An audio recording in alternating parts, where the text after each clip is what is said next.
Bună ziua, gașcă minunată! Da. Ce credeți voi? Am venit să plimb cățelul. Am venit să-l plimb pe Lisu. Unde? În natură, normal, nu în parc. Și nici aici n-am scăpat de domn Codrean. Nici aici n-am scăpat de prof. Ca să nu mai spune că a mai venit și cu un pachetel după el. Ce pachete? Mi-a adus un pachetel pe care mi-a zis el așa: vin opineam să-l controlez, să vedem despre ce vor. Wow! Wow! Bănuiesc că o mare parte dintre voi cunoașteți terapia magică, cunoașteți volumele terapiei magice, volumul 1, da? Volumul 2. Și ce să vezi, surpriza surprizelor, a apărut volumul 3 și volumul 4.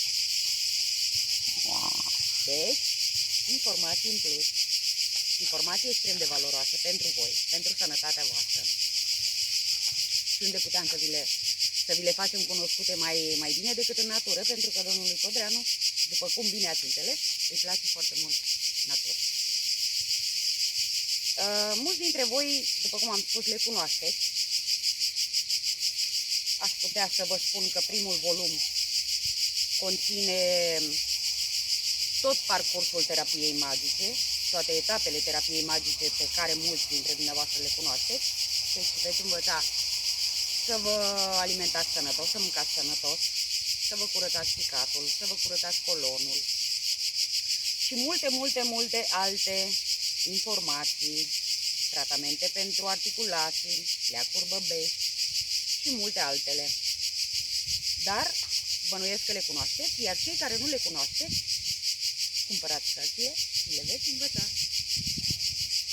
Apoi, în volumul 2 al terapiei magice, avem O groază de secrete? Poftim? O groază de secrete? Logic. Toate sunt secrete. Avem o Natural groază de capitole în care vă prezentăm anumiți adjuvanți care vă pot ajuta în sănătate. Da? Vorbim despre regimul alimentar în bol de ficat, despre spirulina și clorela pe care o recomandăm multora dintre dumneavoastră, despre armurariu și multe altele. Dar să vedem noi acum cam ce ar cuprinde volumul 3 și volumul 4. Care e surpriză, nu? Cu siguranță subiecte extrem de importante. Spre exemplu, patologiile doamnelor peste 50 de ani, da? Sau cele ale domnilor peste 50 de ani, adjuvanți extrem de importanți în cancer. De stres ceva? Poftim? De stres? Și despre stres, dar Și depresie? nu e mai corect să lăsăm lumea să descopere ce cuprind cărțile. Aoleu, m-am spart.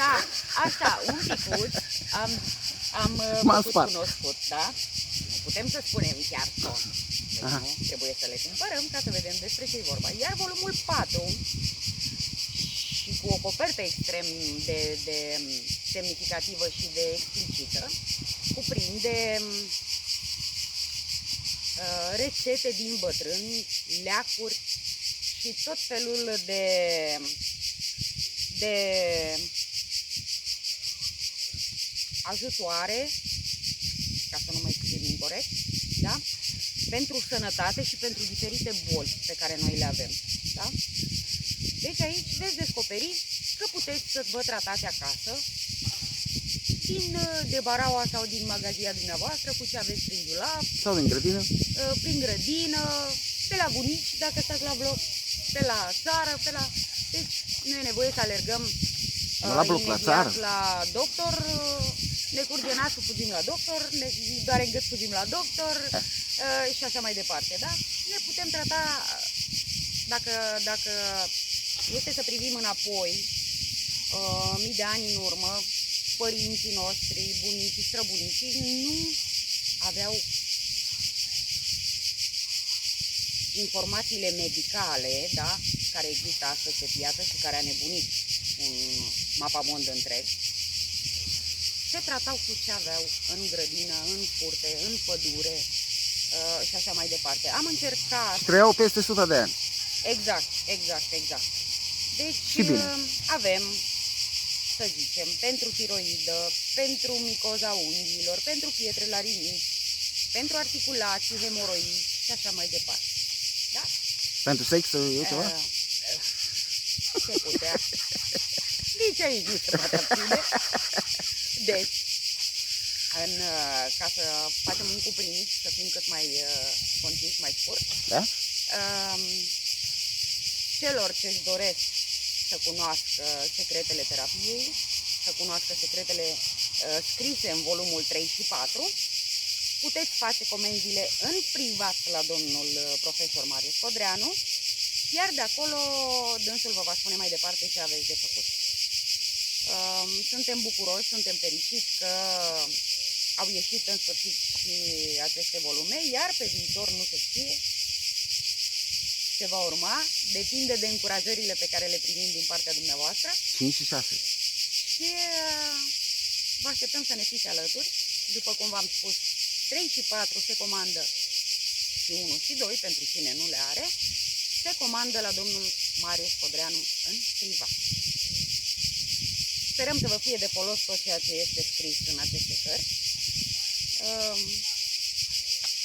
Și altceva ce să vă mai urăm. Vă așteptăm în natură, să vă umpleți de sănătate, să vă umpleți plămânii de aer curat și de frumos. Cred că auziți și bâzâitorile astea, că niciodată n-am știut cum se numesc, care ne chiuie aici la cap. Și multă sănătate vă dorim. Multă sănătate și toate cele bune. Vă pupăm gașcă! Vă pupăm gașcă! Cu mare drag!